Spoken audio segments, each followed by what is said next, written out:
So there's this article that went up on Rock Paper Shotgun called "No, Clair Obscur Expedition 33 wasn't quote unquote made by 30 people." Okay, now you might be like, well, I've heard that from so many people. What do you mean? Is this secretly like a 500 dev team? What does this mean? Well, let's see. So quick little rundown.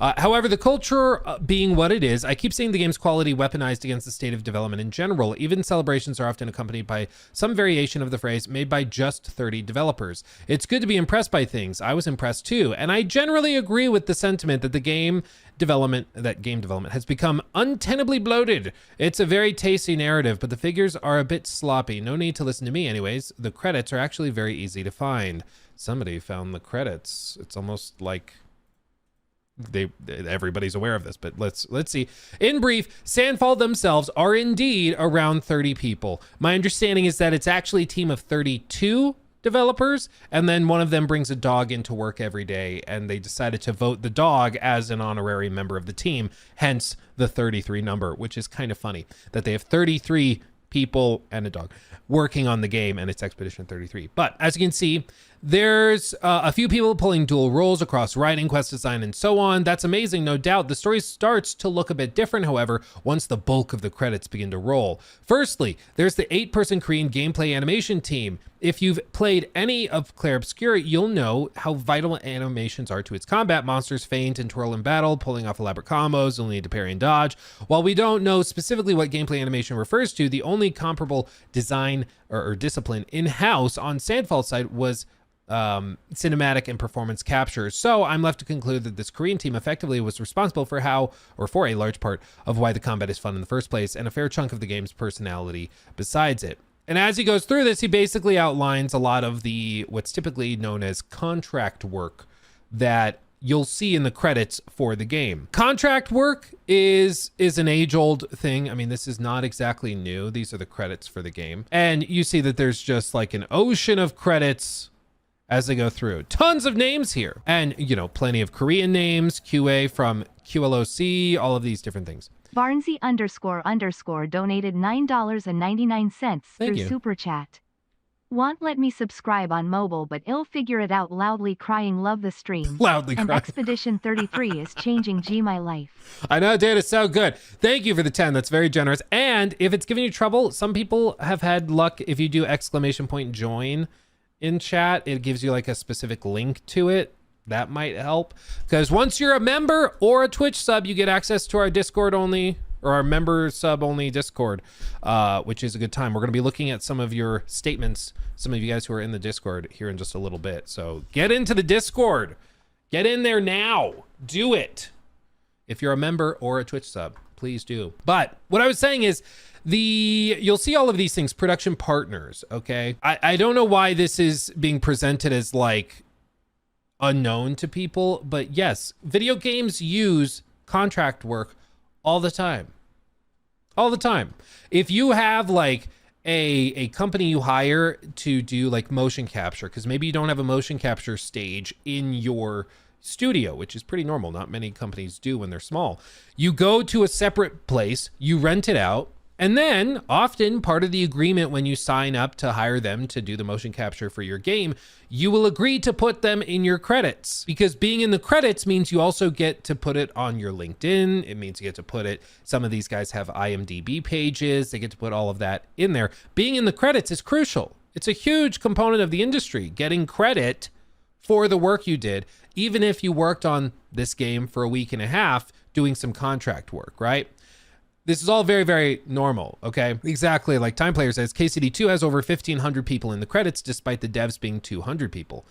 Exactly. Well, and it's why, like, if I work on it depends on where you cut it off, right? Like, if I work on a big critique that's 5 hours long, and I used some royalty-free music in the video, and that royalty-free music was produced by a company that has 5 employees. If I'm doing what a lot of these game companies do in the credits, where I put the names and the companies of everybody that touched the project, then they would end up in it, and you'd be like, oh, that critique wasn't made by Luke and 1 or 2 other people on his team. That critique was made by 85 people, which is technically true. Like 85 people touched various parts of it, but to say that the video was made by 85 people kind of misses the point, and I think is just as unclear as just leaving it at 30 people.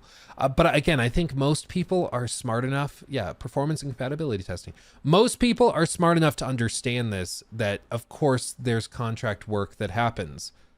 Like, this isn't scandalous. Performance capture, you see all this. Like, I don't know why this is so confusing. Voice production and performance, English side in the UK. You can see they put all the voice director, the production assistant, production manager, casting. They put the audio manager, the head of post-production, all these people that work at this company, not Sandfall, but work at this other company. I think it's Side UK. And then you see Side London, Side LA. You can see all of these different people that worked on the game in that capacity. And it's like, yeah, these are the names. But again, to wipe it away and be like, oh, it was not made by 30 people, it was made by hundreds. It's like, okay, by that metric, Cyberpunk was made by like 3,000 people.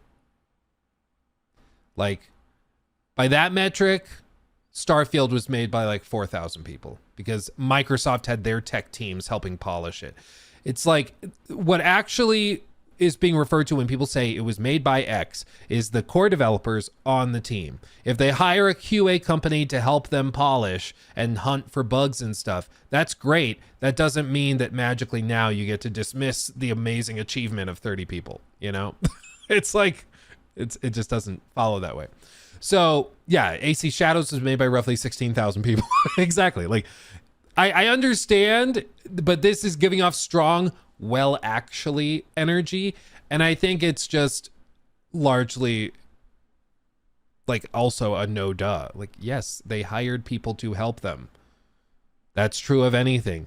But if I am working on a game and I go to Chick-fil-A and I put the names of all the Chick-fil-A employees that made my meal that I ate while making the thing, that doesn't mean that Chick-fil-A helped co-produce the thing I was making. You know, it's like, yeah, yes, they did help in this indirect way, but what we're really interested in is the core development team, the core people that were directly involved, that were making the decisions and actually designing it.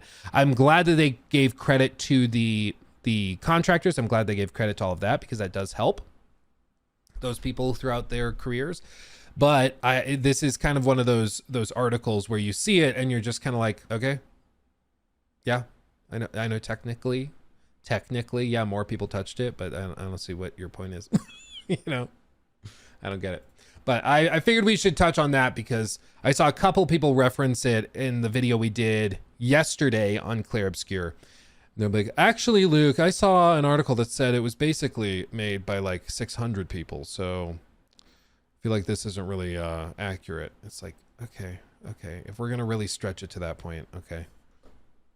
Whatever.